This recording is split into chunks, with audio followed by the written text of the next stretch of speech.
आज आहे 31 डिसेंबर 2025 आणि आज आपण आहोत बिडकीन या बाजारामध्ये आणि आपल्यासोबत व्यापारी आहेत. शेतकरी मित्रांनो, आज आपण सद्यस्थिती कापसाची काय आहे ते आज जाणून घेण्याचा प्रयत्न करूयात. आज नवीन वर्षाला उद्यापासून देखील सुरुवात होत आहे आणि आपण बघत आहोत की जानेवारीमध्ये कापसाचे भाव वाढतात. आता आपण व्यापाऱ्यांकडून जाणून घेऊयात की आज कापसाची आवक कशी आहे, येणाऱ्या काळात भाव वाढतील का नाही. काय काका, आज कापसाची आवक कशी आहे? थंड कमी झालेली आवक आज. 7,000 कसावी माल दिवाळी लोक यांनी एक सरकारचे भाव झाले चांगल्या मालाचे. तेजी आली म्हणून.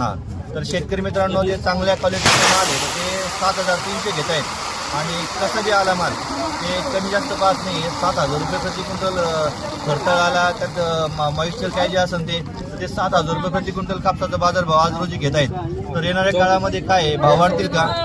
140 उसको दिया, 150 दिया, 10 येणाऱ्या काळामध्ये काय भाव वाढतील का कापसाचे मग आता पुढल्या महिन्यामध्ये वाढतील ना? तर शेतकरी मित्रांनो, नक्कीच आपल्याकडे चांगला क्वालिटी जर कापूस असेल तर नक्कीच स्टोअर करा. सक्रातीच्या नंतर नक्कीच भाव वाढतील, हे आपण यांच्याकडून जाणून घेतलेलं आहे.